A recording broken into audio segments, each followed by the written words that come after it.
Hello student, आज हम second video में स्टार्ट करेंगे 1.2 का मोस्ट इम्पोर्टेंट क्वेश्चन नंबर 4 है, जो बहुत महत्वपूर्ण है, एग्जाम में आता है।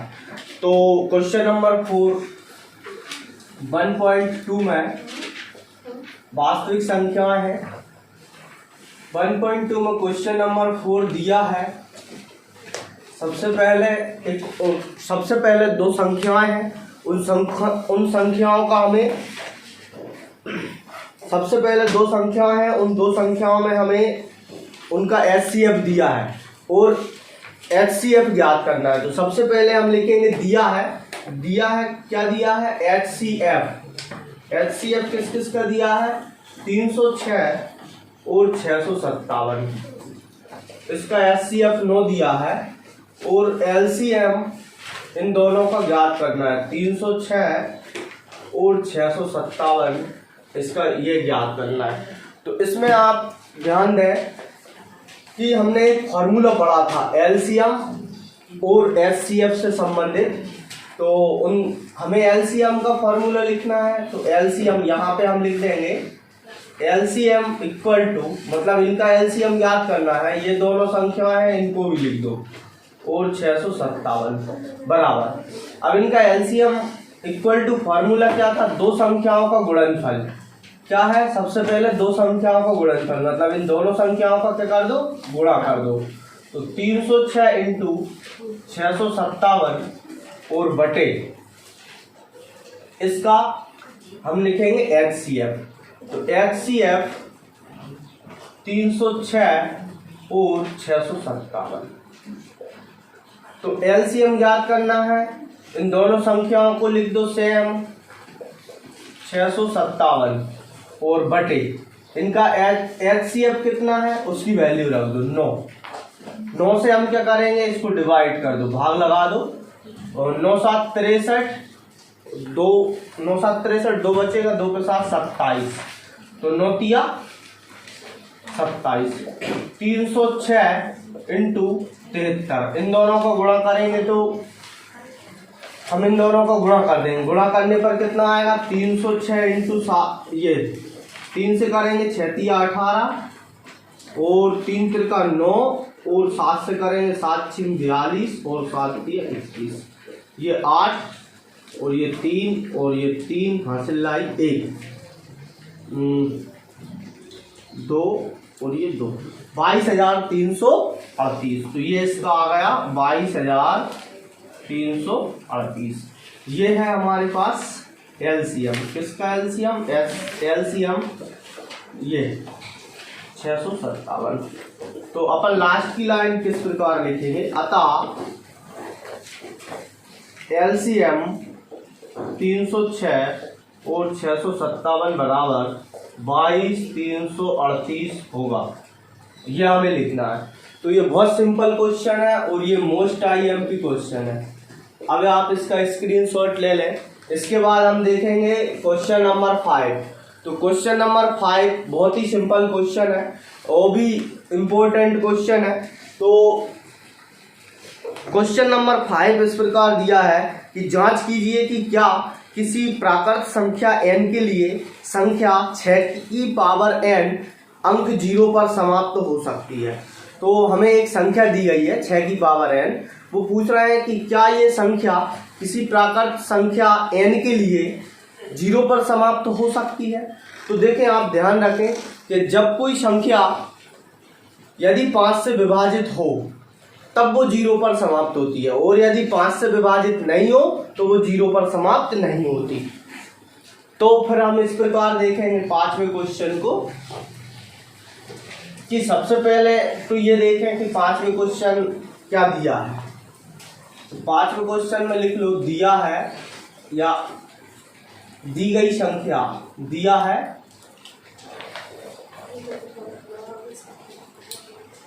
संख्या 6 की पावर n। तो सबसे पहले हम इसके गुणनखंड कर लेंगे। 6 के गुणनखंड हो जाएंगे 2 गुणित 3, इन दोनों की पावर n। तो इसका मतलब ये है कि इसमें 2 और 3 का पेयर है, 2 और 3 है, 5 नहीं है। तो इसका मतलब ये है कि ये संख्या 5 से विभाजित नहीं है। तो अपन देखें, अपन लिखेंगे चूंकि संख्या 6 की पावर n अंक 5 से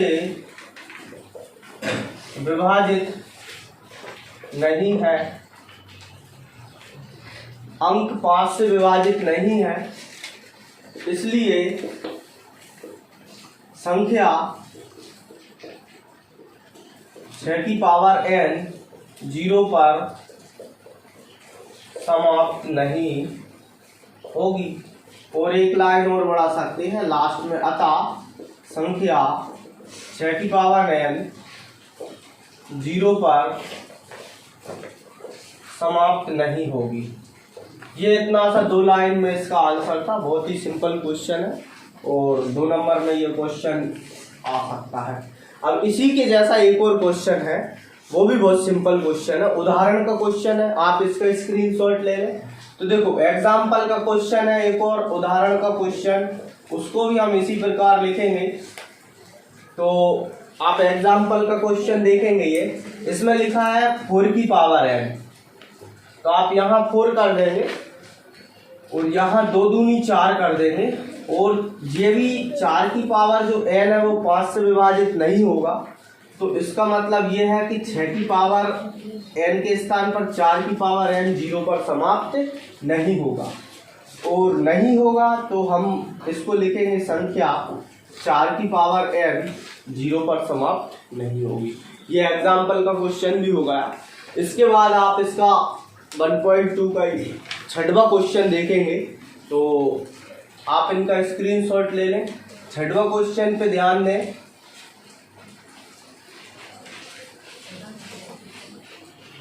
क्वेश्चन नंबर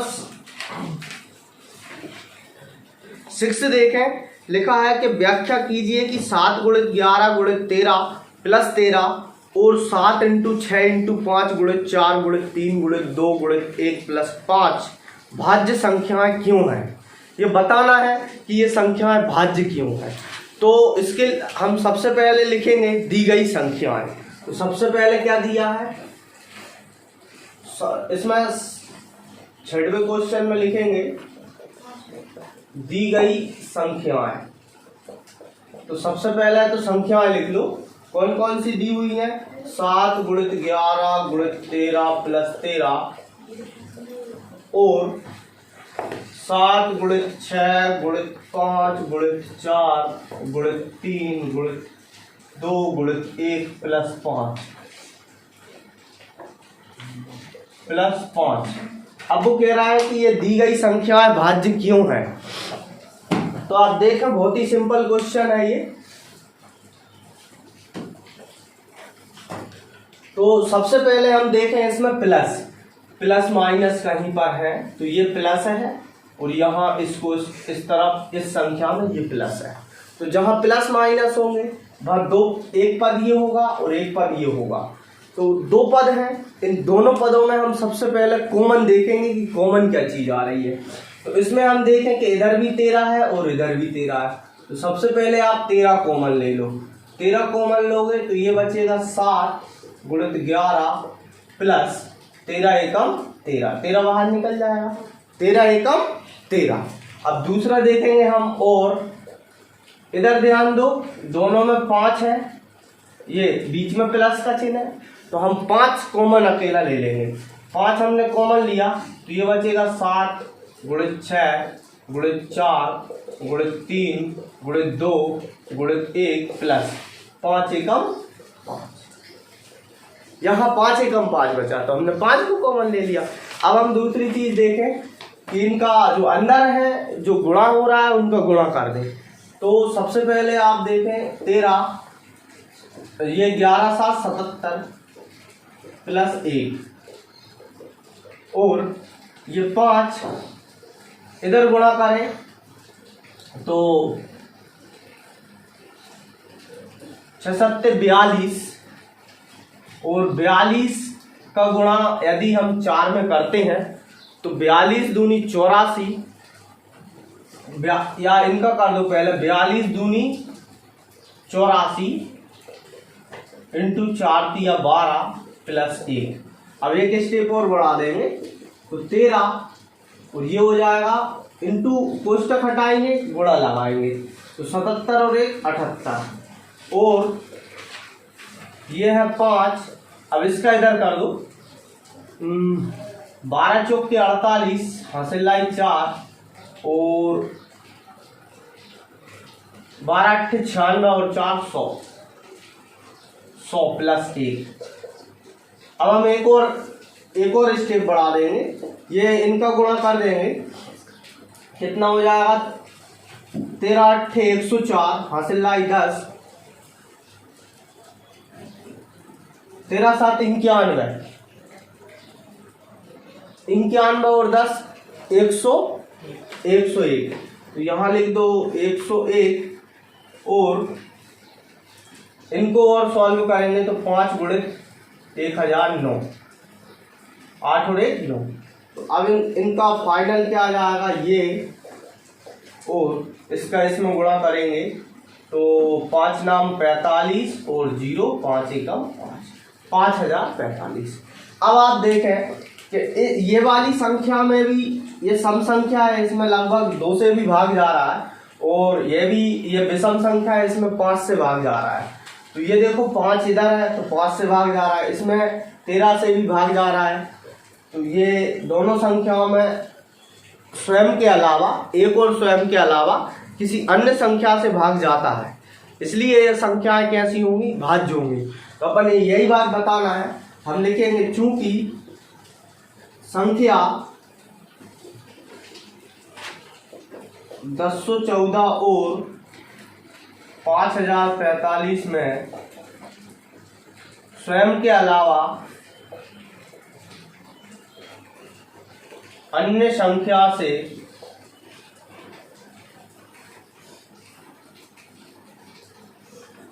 भाग जाता है, तो इसलिए भाग जाएगा तो ये संख्याएं कैसी होंगी, भाज्य होंगी। तो लास्ट लाइन लिखेंगे हम, अतः संख्याएं ये 7 गुणित 11 गुणित 13 प्लस 13 और 7 गुणित 6 गुणित 5 गुणित 4 गुणित 3 गुणित 2 गुणित 1 प्लस 5 भाज्य संख्याएं हैं, भाज्य हैं संख्याएं हमने लिख दिया है। इस प्रकार हमें ये अतः की लाइन भी लिखना है, इसका नंबर कटता है यदि हम अतः की लाइन नहीं लिखते हैं। तो ये है हमारा इसका 6 क्वेश्चन। अब आप इसका स्क्रीनशॉट ले लें। इसके बाद हम क्वेश्चन नंबर 7 समझेंगे। तो क्वेश्चन नंबर 7 किस प्रकार है कि किसी खेल के मैदान के चारों ओर एक वृत्ताकार पथ है। किसी खेल के मैदान के चारों ओर एक वृत्ताकार पथ है। इस मैदान का चक्कर लगाने में सोनिया को 18 मिनट लगते हैं, जबकि इसी मैदान का चक्कर लगाने में रवि को 12 मिनट लगते हैं। मान लीजिए वे दोनों एक ही स्थान और एक ही समय पर चलना प्रारंभ करके एक ही दिशा में चलते हैं, तो कितने समय बाद वे पुनः प्रारंभिक स्थान पर मिलेंगे। तो इसको ध्यान दें, इस क्वेश्चन को समझे जरा कि सबसे पहली चीज एक वृत्ताकार पथ है।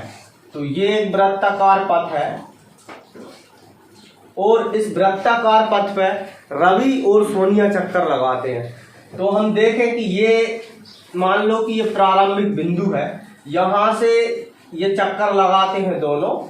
तो ये एक चक्कर इस तरफ मान लो कि ये ऐसे चक्कर लगा रहे हैं ऐसे, तो ये सोनिया चक्कर लगाती है, सोनिया।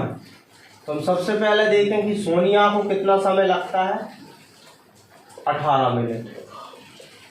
इसका पूरा एक राउंड लगाने में सोनिया को 18 मिनट लगते हैं। और यही दूसरा है हमारा रवि। ये रवि भी चक्कर लगा रहा है, इस रवि को 12 मिनट लगते हैं। मतलब इसका पूरा राउंड लगाने में सोनिया को 18 मिनट लगते हैं और रवि को 12 मिनट लगते हैं।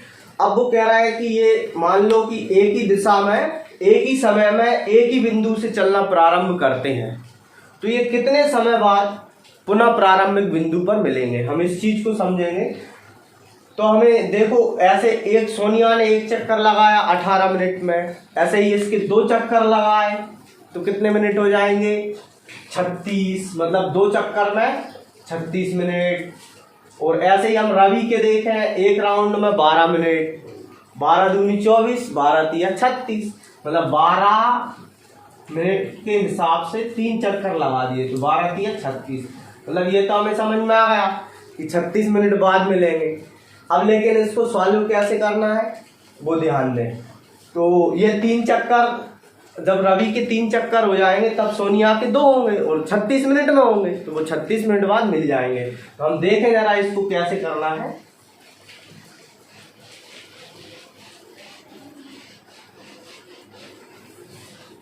ये 7वां क्वेश्चन है।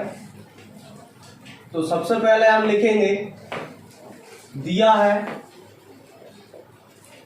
सोनिया द्वारा मैं एक चक्कर लगाने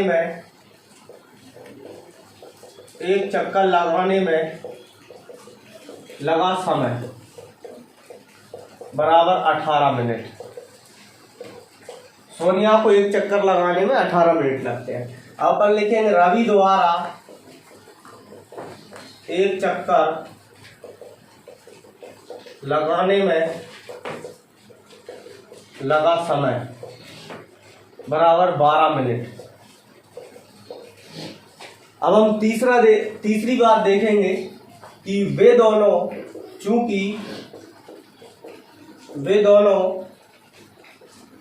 एक ही बिंदु से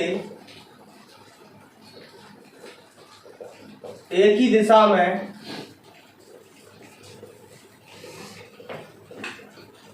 एक ही समय में चलना प्रारंभ करते हैं।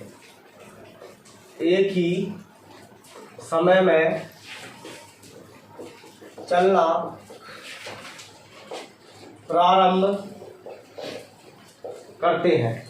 अब ऐसी कंडीशन के बाद ये बताना है कि वे पुनः प्रारंभिक बिंदु पर कितने समय बाद मिलेंगे। तो अपन सिंपल लिखेंगे कि उन्हें पुनः प्रारंभिक स्थान पर मिलने में लगा समय, हमें यह ज्ञात करना है। तो इसको हम कैसे ज्ञात करेंगे, इन दोनों का हम एलसीएम ले लेंगे। दोनों का जो समय लग रहा है, उन दोनों का जो अधिक से अधिक समय होगा वो उनका मिलने का समय होगा। तो हम सिंपल सी बात करेंगे, ये एलसीएम लिख देंगे किस किस का, 18 का और 12 का, मतलब सोनिया द्वारा लिया गया समय और रवि द्वारा लिया गया समय। तो इन दोनों का हम एलसीएम देखें कितना सिंपल है। तो हम ऐसे भी देख सकते हैं कि 18 और 12 लिख दो और इसको सॉल्व कर दो। 2 से काटेंगे, 2 नाम 18, 2 इंचिंग 12, यहाँ कैंसिल करेंगे तो 2 से ये नहीं कटेगा, इसको सेम लिख दो। 2 से काट दो, 2 3 6। अब हम यहाँ 3 से काटेंगे, 3 3 9 और 3 एकम 3, 3 एकम 3 और ये कैंसिल। अब हम समझ रहे हैं कि 18 व 12 का एलसीएम कितना हो जाएगा। हम अलग अलग भी निकाल सकते हैं इनका एलसीएम। तो ये हो जाएगा 2 × 2 × 3 × 3, तो 2 दूनी 4, 4 तिया 2 दूनी 4 और 3 तिरका 9 और 9 चौके 36। तो ये कहलाएंगे 36 मिनट। मतलब ये दोनों का पुनः प्रारंभिक स्थान पर मिलने का समय होगा। अपन लास्ट में लिखेंगे, अतः सोनिया और रवि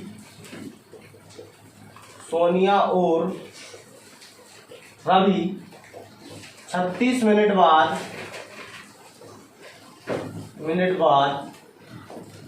पुनः प्रारंभिक स्थान पर मिलेंगे। बस ये इसका सिंपल सा आंसर है। और ये 1.2 करवा दिया है पूरा। अब हम नेक्स्ट वीडियो में आपके लिए लेकर आएंगे 1.3, जो बहुत मोस्ट इम्पोर्टेंट है। इसमें हमें सिद्ध करके बताना है, परिमेय जो अपरिमेय संख्याएं हैं उनको सिद्ध करके बताना है। तो आप हमारी वीडियो को देखते रहिए। और यदि हमारी वीडियो पसंद आए तो आप हमारे चैनल को सब्सक्राइब कीजिए, लाइक कीजिए और शेयर कीजिए। धन्यवाद।